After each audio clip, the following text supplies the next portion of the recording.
Ay, sí, los cuentos y las historias, reflejados en un objeto, en un lugar, hasta incluso en países.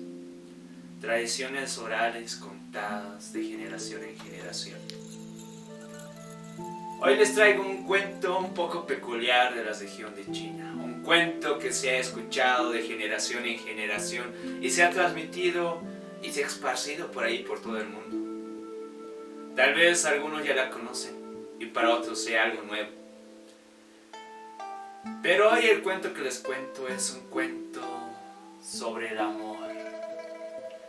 Ese amor que todos sentimos en algún momento crecer y florecer dentro de nuestro ser.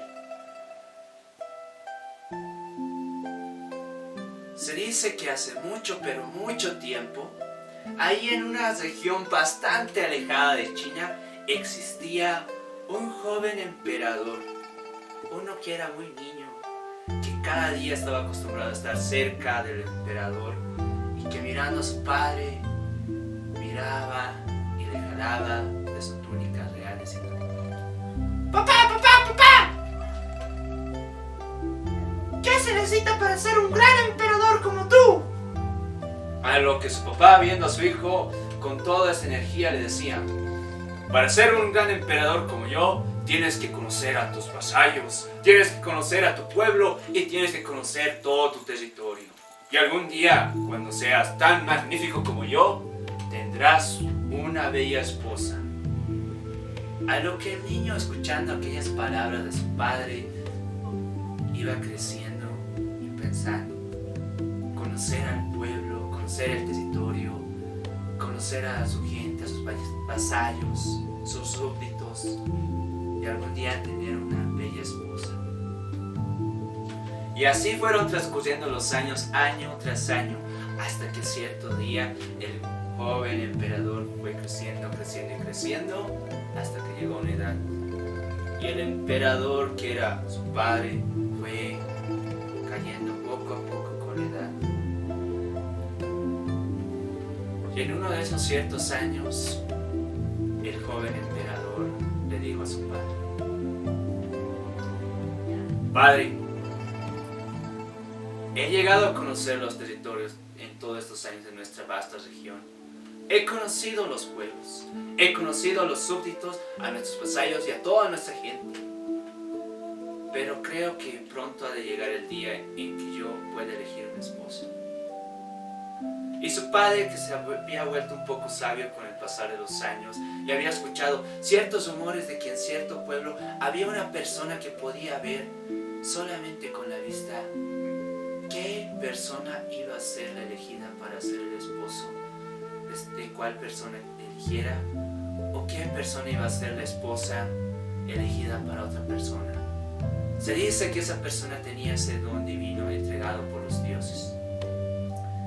Y esto había llegado a los oídos del emperador, y recordando aquello que le habían contado, dijo: Hijo, he oído que ahí por un poblado un poco más alejado de nuestro palacio existe una persona que tiene la cualidad de poder ver qué persona será el esposo de quién, qué persona será la esposa de quién.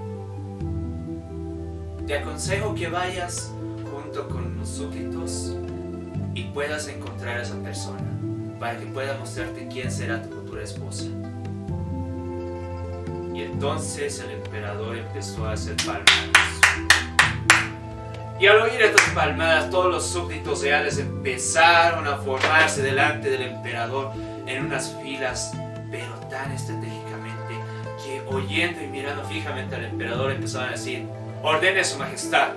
A lo que el emperador les dio la orden de llevar a su hijo a aquel poblado donde se encontraba dicha persona, que podía ver qué persona iba a ser la esposa de quién, qué persona iba a ser la esposa de quién. A lo que todos tomaron la orden y llevaron al joven emperador y armaron una caravana que partió del palacio rumbo a ese pueblo. Y cuando llegaron a ese pueblo, fueron a buscar casa por casa directamente quién era esa persona que habían indicado, hasta que una persona les dijo que en la última choza que estaba ahí en el pueblo se encontraba esa persona. Y todo el grupo fue rápidamente donde esa choza. Y cuando golpearon la puerta, vieron que salió una persona a atenderles. Una persona sumamente pasada por la edad, algo cansada y con los ojos cerrados. Esa persona era ciega. A lo que la persona les dijo: yo sé a que ustedes han venido. Sé que están buscando la esposa del futuro emperador. Y todos sorprendidos a ver que esa persona ya sabía a qué habían venido, empezaron a decir: te llevaremos delante del emperador.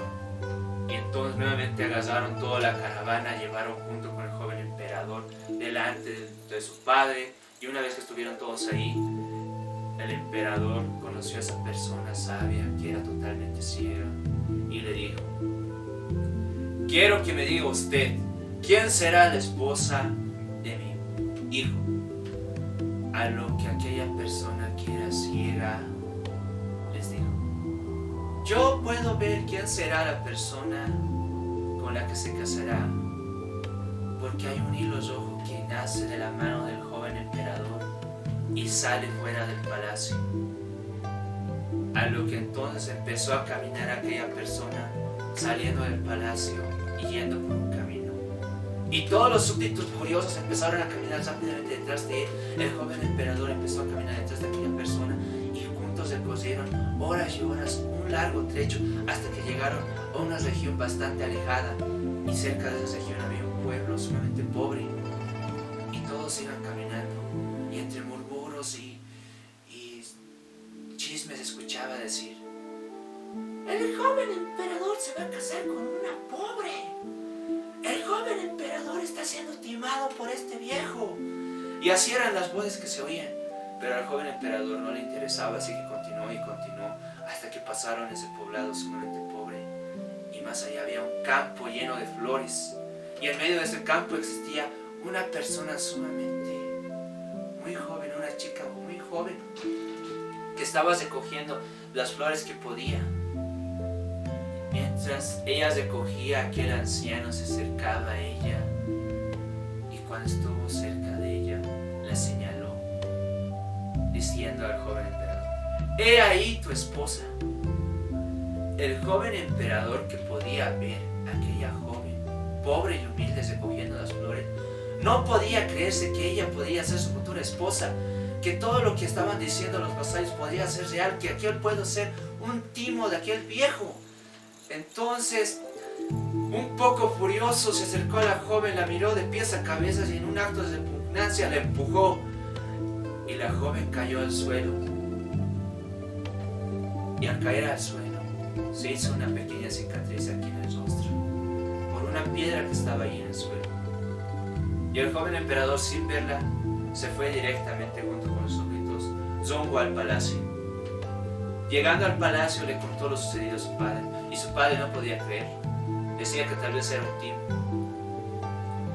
Y en acto de consuelo le dijo a su hijo: algún día habrá una persona que realmente sea tu esposa, solamente tienes que esperar. Y así fue.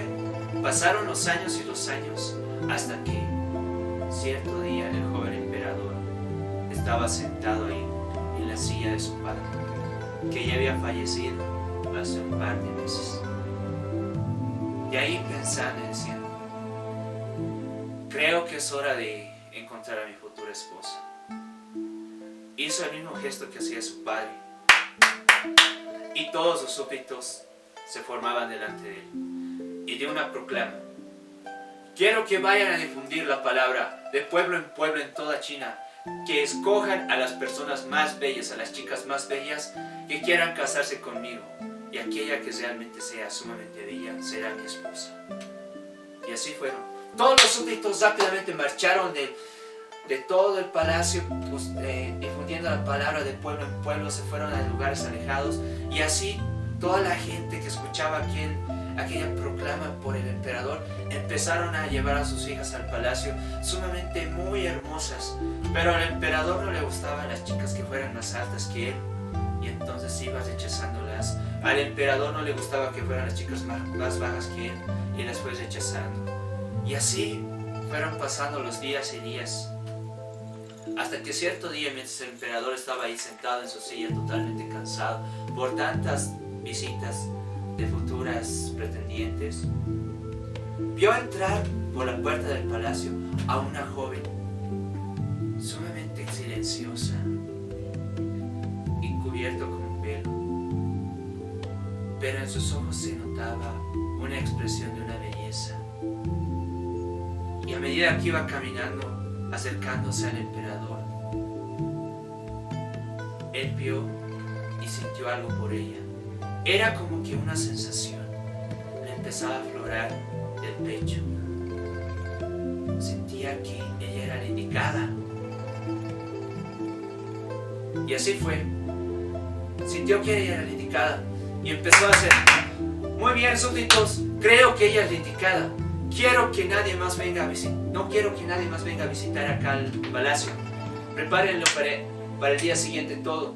Preparen el banquete, preparen todo lo que sea necesario, porque mañana me caso con ella. Y la chica que había oído aquello estaba sumamente feliz. Aquella noche fue todo un alboroto. Todos los súbditos empezaron a decorar todo el palacio, empezaron a listar los mejores banquetes, los mejores manjares, trajeron fina tela, trajeron los mejores perfumes, alistaron el vestuario para el casamiento del emperador y también el mejor vestuario hecho con las más finas sedas para aquella joven pretendiente. Y así pasó la noche y llegó el amanecer, y cuando ya todo estaba listo y el emperador estaba en todas sus galas y la joven estaba en todas sus galas, delante ahí de la persona que les iba a casar, frente a frente, dando los votos matrimoniales, se había dado cuenta que a ella no le había visto aún el rostro. Y antes de casarse y de tomarle por esposa, le pidió que se bajara el velo, a lo que ella concedió. Se desató el velo y poco a poco, mientras iba bajando y cayendo al suelo, el joven emperador veía con sus dos ojos de asombro y no podía creerlo. Se conocía aquella pequeña cicatriz que tenía aquella mujer en el rostro y recordó que ella era la joven campesina que tiempo atrás había despreciado. Todos los súbditos que eran antiguos y veían aquel acto no podían creerlo. Era verdad lo que había dicho aquel anciano, que realmente había un hilo rojo que conducía de la mano del emperador y que salía a unirse con la mano de otra persona, que era por destino que las dos personas iban a estar juntos, que ese lazo era un lazo rojo de amor. Y cuentan y dicen que el emperador se casó con aquella joven y que contó esta historia a sus hijos y sus hijos a sus nietos, y que después fue difundiéndose por toda China y después alrededor del mundo. Y cuentan y dicen que tal vez por destino o por azares del amor existe un hilo rojo que nos ata de la mano a la mano de otra persona. Y colorín colorado, este cuento se nos ha esfumado. Muchas gracias, espero que les haya gustado el cuento. Mi nombre es Salvador Ticona. Pueden seguirme en la página de Facebook como Salva, o también buscarme para mandarme alguna solicitud de amistad como Salvador Ticona Mamani. Mando un fuerte saludo y un gran abrazo a todos los que están viendo esta transmisión, y agradecer también a la Red Liderarte por la grata invitación de poder contar una historia para todos los presentes también en esta transmisión. Chao, chao.